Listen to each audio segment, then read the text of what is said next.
kind of like Stephen's A-list.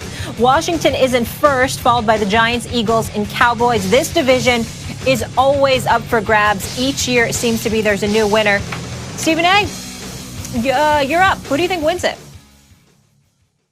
I'm going to roll with Washington in this one. Obviously, I'm allergic to picking the Dallas Cowboys. We all know that. Not trying to pick them. By the way, I got my friend Mark Turner. There was an APB out for him, y'all. We couldn't find him for several weeks.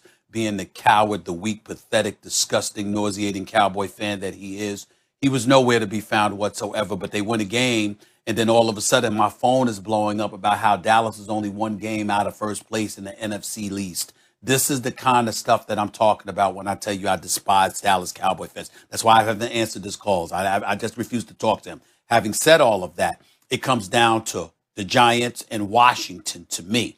And when you look at Washington, it's just basically looking at the schedule, guys. The Washington did lose to the Giants twice this year, Max. I get that. So they've got to avoid a tiebreak at all costs.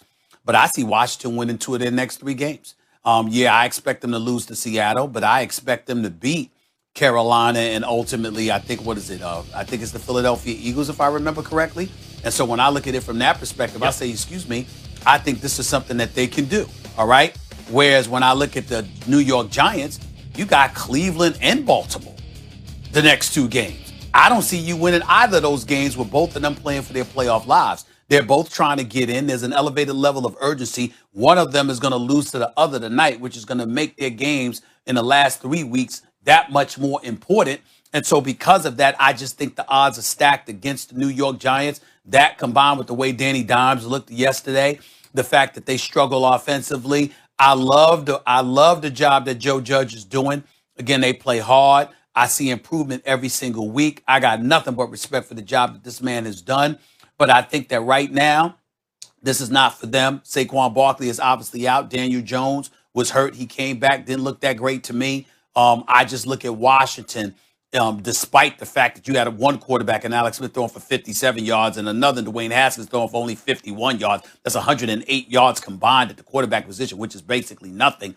Despite all of that, their defense is elite. And I think that's going to propel them to 2 victories in the next 3 weeks. That'll leave them at 8-8. And because of it, they'll win the division crown. You're pointing out the reasons that Washington is correctly favored. If you want to just play the odds, they have an extra win. There aren't a lot of games to go. Washington has, at least on paper, an easier schedule, so they should win the division. So I have to admit that this is on my heart more than in my head, right? I think the Giants are going to win the division. I think that they also, they are capable of playing elite defense, even if we didn't see it yesterday. Maybe a bad matchup for them.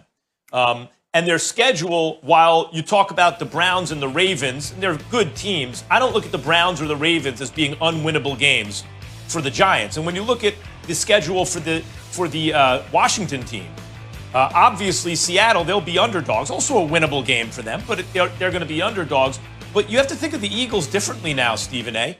It's no longer Carson Wentz starting. They just beat the Saints.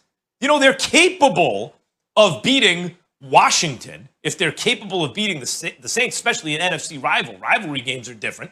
So I wouldn't just automatically say, well, yeah, the Giants are going to finish with a lesser record. If the Giants can make up that one game over the next 3, as you said, they have the tiebreaker. They beat Washington twice this year. They'll go to the playoffs. So now let's look at why that might be. Why are the Giants maybe a little better than they showed yesterday?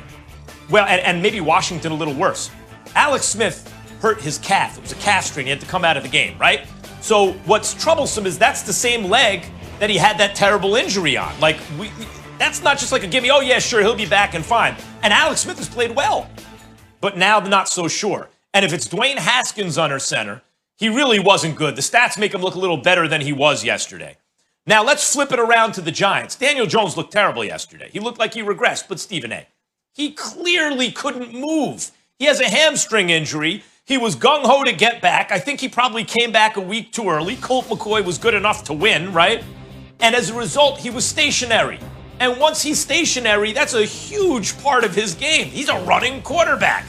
Daniel Jones is very fast. He's a running quarterback. You take that part away from his game, it's not the same player. So otherwise, Daniel Jones this year has been about middle of the pack, maybe a tick below average starter. Right now, he's 18th in QBR, including yesterday's debacle, right? So when you think about what they're going to have under center going forward, Jones, should he be a week healthier, should get back to being about an NFL average starter. Alex Smith's injury, on the other hand, is troubling. Dwayne Haskins isn't ready, and I wouldn't be so quick to say the schedule eliminates the Giants. I think the Giants have a good chance to win the NFC East. I disagree with that. I really, really do, because I look at the schedule and I'm saying, nah, I can't see it happening. The fact that you've got Cleveland and Baltimore back-to-back over the next 2 weeks with such a level of urgency attached to them, I can't see that happening. Just can't see it. Can't see it. Well, all you got to do is win one of those, right? And then you got to win the last game of the season against the Cowboys. That's a winnable game. It's a losable game, too, because none of these teams are great, but the Giants are at least trending in the right direction until yesterday. And as I said, there are reasons that they regressed yesterday. If Jones gets healthy, I agree, they're not going to beat the Ravens and the Browns, but I think they can win one of those games. And in the meantime, Washington can lose one of its next 2 games, probably to Seattle and not Carolina. Okay, so once that happens, it comes down to the last game of the season. If that happens, can the Giants beat the Cowboys, and can the Eagles beat Washington? I think with Jalen Hurts playing, particularly against Haskins, if it's Haskins, the answer is the Eagles can beat Washington, and the Giants can certainly beat the Cowboys, tying them at the end of the season with the Giants winning the tiebreaker. Yeah. I think the conversation is null and void because you're asking Danny Dimes, without Saquon Barkley, a legit number 1 receiver, et cetera, to go against Cleveland and Baltimore and beat them in back-to-back weeks. Obviously, the Dallas Cowboys got 3 games left in their schedule. San Francisco, Philadelphia, the Giants, they could finish at 7-9. Essentially, what you need to do is ensure that the Washington football team is going to fall to 7-9, that they're going to lose 2 of their next 3 games, and then everybody finish at 7-9, or at least 2 of the teams finish at 7-9 with the Giants getting the tiebreaker. And in order for that to happen, that means that y'all would have to beat Baltimore or Cleveland. It ain't happening. I think that's a pipe dream. Giants got a defense, though. Giants got a defense. Have All right. defense. According to travel. FBI, Washington will win the division. So we shall see, gentlemen, when we come back here on First Take. It may come down to the GOATs in the NFC.